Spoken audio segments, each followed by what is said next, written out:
안녕하세요. 오늘은 12월 마지막 달인데 2022년이 이제 며칠 남지 않았습니다. 날씨가 굉장히 추워졌습니다. 그래서 지금 밖에 나가기도 쉽지 않은 날씨인데 그 날씨만큼이나 우리 또 내년에 세계 경제 또 한국 경제는 굉장히 추운 시절을 맞이할 수도 있을 것 같아요.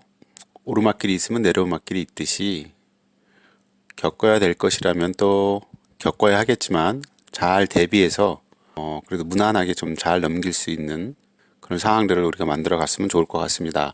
누누이 말씀드리지만은 오늘날 세계에 일어나고 있는 이런 경제 상황들 이것이 그냥 절대 우연하게 일어난 일은 아니고 정치, 사회 이런 것들이 다 연결되어서 일어나는 현상이기 때문에 사실 지금 이제 우크라이나 러시아 전쟁도 사실 이런 것과 다 관계가 있다. 절대로 왜 성경에도 하늘 나는 새도 그냥 그 우연히 살아가는 것이 아니다. 이런 얘기가 있듯이 이 세계 경제, 정치, 문화 이런 모든 것들이 그냥 우연히 일어나는 일은 없는 겁니다. 그래서 군사 지정학적으로 지금 또 이렇게 보다 보면 지금 커다란 또 하나의 획기적인 흐름들이 지나가고 있는 것으로 보이고요. 가령 이런 거죠.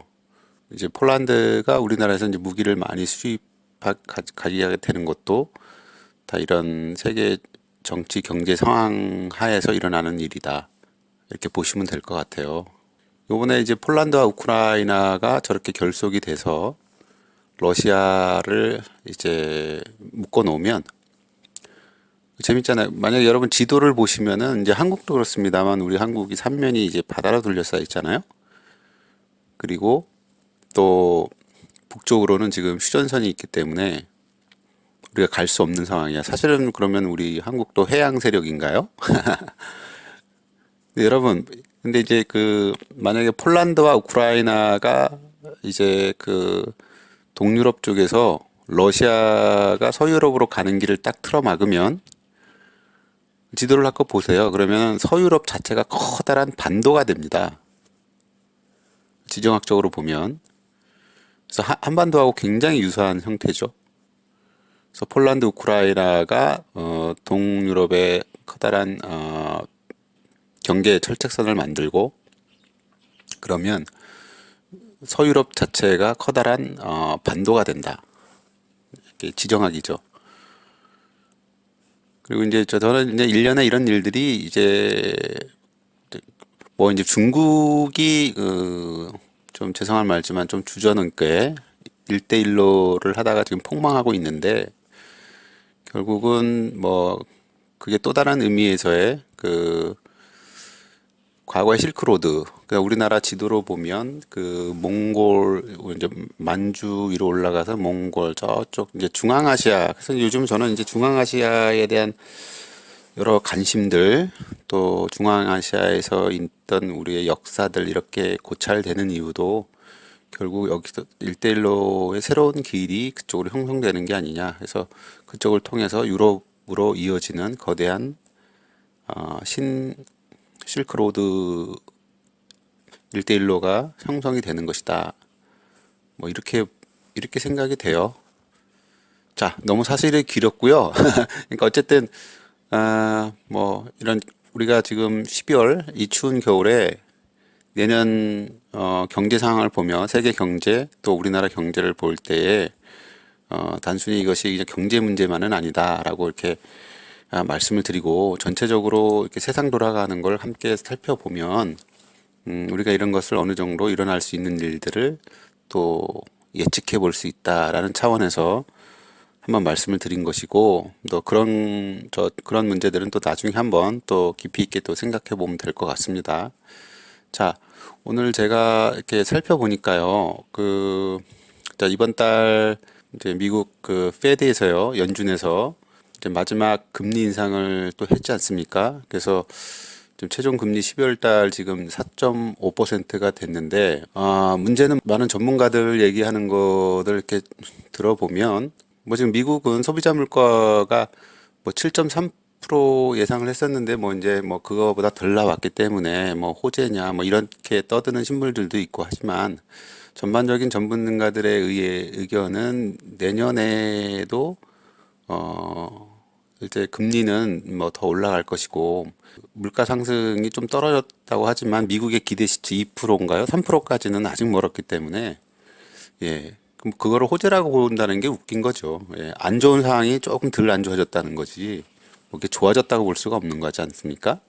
금리가 4.5%로 오를 끝났는데 그러면 이제 내년에는 어떻게 될 것인가? 앞에서도 말씀드렸지만은 뭐 지금 연준의 그 FOMC 위원들 있지 않습니까? 내년도 뭐 금리 인상을 예상하는 점도표를 또 찍고 하는데 뭐 내년에 한 두 차례 정도 뭐 금리 인상이 있지 않을까 이렇게 예상을 하고 있고 그래서 소폭으로 간다 그러면은 보통 한 5% 정도 혹은 뭐 한 5%에서 5.5% 정도를 예상하는 것 같아요. 그리고 막 상황이 더 안 좋아지면 6%를 넘어갈 수도 있는데 이제 6%가 넘어가면 또 금리에 대한 압박이 더 심해지겠죠. 근데 글쎄요. 그래서 매파하고 비둘기파들이 보는 견해가 약간 틀린데 그래서 보통은 한 5% 중반까지는 올라갈 것으로 보는 것이 아닌가 그런 생각이 들고요. 근데 이 부분에 있어서 미국은 그렇게 갈 것인데 그럼 이제 한국이 어떻게 할 것이냐가 문제겠죠. 만약에 우리 한국에서 미국의 금리가 올라가는 것을 환율 걱정해서 만약에 미국의 금리를 따라간다. 왜냐하면 미국의 금리를 올라가고 우리가 금리를 계속 뭐 유지하고 있으면 따라가지 않고 유지하고 있으면 당연히 한국에서 외화가 유출될 것이므로 환율이 더 올라가겠죠. 그래서 뭐 외환에 좀 위기가 올 수 있다라고 생각하는 분들이 있고요. 또 한편은 만약에 그러면 우리 미국 금리가 올라가는데 한국 금리를 올리면 그래서 뭐 환율을 방어하고 금리를 올리게 되면 어떤 문제가 생기냐면 또 이제 한국의 금리가 올라가지 않습니까? 그럼 가뜩이나 지금 이제 본격적으로 한국의 부동산 문제가 지금 초기 증상이니까 지역마다 따라서 뭐 또 아파트나 부동산에 따라서 차이는 있습니다만 지금 상당한 수치로 지금 이제 완연히 꺾여서 떨어지는 추세로 가고 있지 않습니까? 그런 와중에 이제 또 미국 금리를 따라서 우리 중앙은행에서 또 금리를 올리게 되면 이제는 또 은행 금리가 올라가기 때문에 이자율이 올라가고 특히나 이제 사실 뭐 금전적인 여력이 많으신 분들이나 이런 분들이야 버티면 되겠지만은 가장 염려하는 부분들이 이제 영끌하셔서 장만한 분들이 문제지 않습니까? 근데 이제 우리가 여기서 조금 더 깊이 들어가 보면은 이제 그렇게 보시는 견해도 있어요, 사람들이.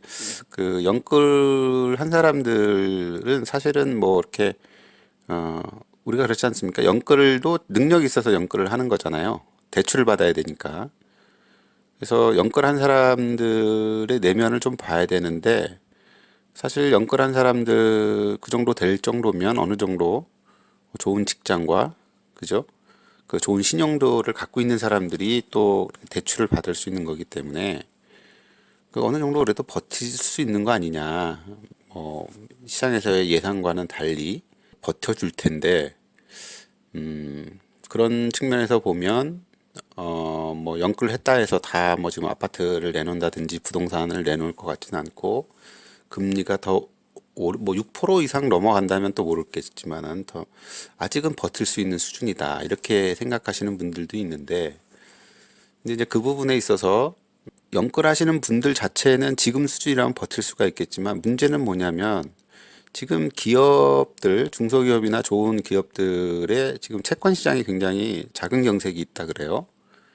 그래서 새로운 채권을 발행해서 팔 수 있는 상태가 안 되고, 그리고 이제 우리가 뉴스에서 이제 좀 우리가 찾아볼 수 있지만, 세계적인 기업이나, 삼성도 얼마 전에 뭐 그런 기사가 났더라고요. 허리띠를 졸라매야 한다. 그러면서 이면지 그 복사지 자체도 이면지를 뭐 쓰도록 해야 한다 막 하고 뭐 요런 뭐 허리띠 졸라매는 정책들을 한다 요런 기사를 제가 봤는데 지금 전반적으로 보면 유명한 세계 뭐 기업들도 지금 다 허리띠 졸라매는 경영을 하고 있습니다. 그래서 어쨌든 지금 채권 시장도 지금 많이 굳어 있어서 현금 확보가 어렵다. 그러면 그런 상황에서 이제 기업이 혹시 부도를 이제 내게 되는 사태가 닥치게 되면 그 아까 말한 영끌족들 중에 상당수가 이제 직장을 잃게 되기 때문에 그렇게 되면 이제 그 버틴다라는 의미가 사라지게 되는 거죠. 그것도 버틴다 영끌족들이 버틸 수 있는 그 기반도 사실은 이제 직장이 있고 자기들이 어느 정도 일정한 인컴이 있어야 그거 갖고 버틸 수 있는 것인데 직장이 사라진다 그러면은 그 마지노선마저 이제 없어지는 거기 때문에 그렇게 되면 정말 이제 부동산에 큰 파장이 올 수 있다. 뭐 이렇게 보는 게 좀 더 디테일한 분석인 것 같아요. 그래서 내년에는 우리가 이제 그런 거를 좀 중점적으로 봐야 될 것 같고, 근데 이제 제 생각은 이제 환율을 또 봤을 때는 이렇게 여러 전문가들 얘기 들어보면 사실은 우리가 이제 예전에 90년대에 IMF를 맞았을 때에 그래서 우리가 환율이 뭐 엄청 올라가지 않았습니까? 근데 이제 그 상황하고는 현재 상황하고는 좀 틀리다.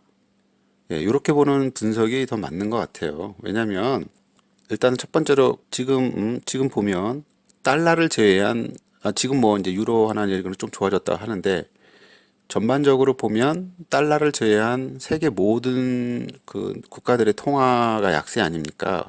모든 달러를 제외한 모든 통화들이 약세이기 때문에 단순히 한국의 문제가 아니라는 거죠, 환율이.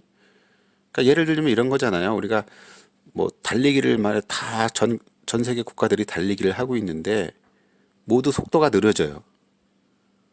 그럼 모두가 느려지는 거니까 큰 문제가 없는 거예요. 만약에 모두가 잘 달리고 정상적으로 달리고 있는데 우리가 느려진다 이러면 문제가 되지만은 뭐 이게 뭐 정확한 예인지는 모르겠습니다만은 그래서 IMF 때는 우리가 이게 특정 요 지역의 뭐 특정 그 개발 국가들의 문제에 한한 것이었다면 그리고 그 당시 이제 한국 같은 경우는 또 외환 보유액이 없었기 때문에 얼마 안 됐기 때문에 또한 그 헤지펀드들의 공격을 받음으로 인해서 그런 외환 위기가 온 것이지만은 현재 지금 한국 같은 경우는 상당한 외환 보유액이 있고 그리고 이게 한국의 좀 전에도 말씀드렸지만 한국의 문제가 아니라 뭐 달러를 제외한 뭐 엔화, EU 그다음에 중국 위안화 뭐 이런 것 전체적인 그 화폐들이 약세이기 때문에 그것이 이제 한국의 이런 IMF처럼 그런 뭐 외환 세태가 하고는 좀 다른 차원의 얘기다. 이게 맞는 것 같고요. 그리고 이제 근본적으로 보면 사실은 우리가 제가 이렇게 보면 환율이라는 것 자체는 굉장히 중립적인 거잖아요, 사실은. 그러니까 너무 이렇게 환율이 올라간다는 거에 대해서 어떤 패닉을 갖고 있을 필요는 없다. 뭐 그런 거 아닐까요? 그래서 왜냐하면 사실 이제 환율이 오르면 사실 뭐 우리가 다 알고 있듯이 그 수출에는 굉장히 좋은 효과들이 있는 거잖아요. 그래서 당장 뭐 요걸 현실적으로 대비해 보면 우리나라 환율이 오르면 뭐 수출이 잘 된다는 얘기인데 가령 우리나라가 수출이 잘 되면 어떤 나라가 제일 피해를 볼까? 뭐 대번에 드는 생각이 중국이잖아요. 뭐 중국이란 나라는 아직도 많은 제품들이 싼 맛에 사는 나라인데 한국이 환율이 올라가서 수출이 잘 된다는 얘기는 그만큼 우리 물건을 싸게 공급할 수 있기 때문에 중국이 피해를 보는 것이죠. 간단하게 생각하면 그렇게 생각할 수 있는 문제거든요. 그래서 지나치게 환율이 올라가는 것에 대해서 공포를 가질 필요가 있는가? 뭐 그건 아니라고 저는 생각이 들어요.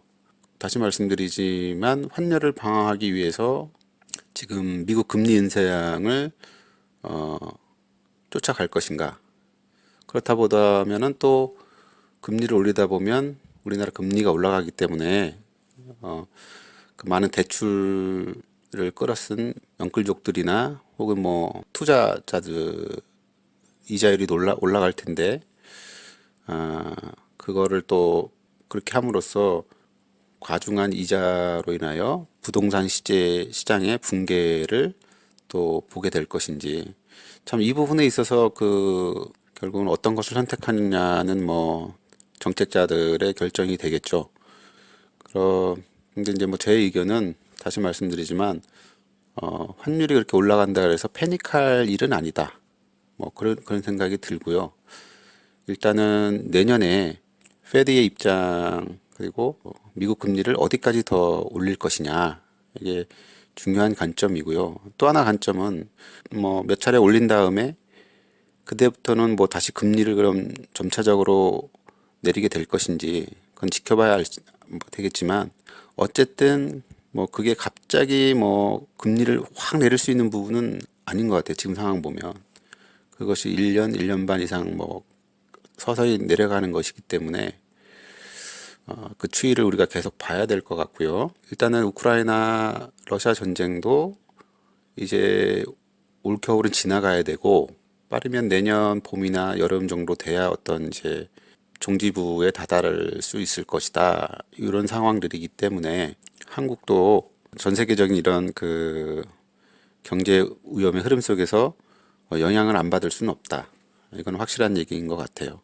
자, 그래서 우리가 내년 이제 신년이 얼마 안 남았는데 이런 상황들을 좀 이렇게 돌아보면서 각자가 대비할 수 있는 준비 사항들을 좀 미리미리 챙기셔야 되지 않을까. 자, 이런 상황에서 뭐 당연히 현금을 갖고 계신 게 제일 유리하다고 볼 수 있겠죠. 자, 감사하고 또 다음에 뵙겠습니다.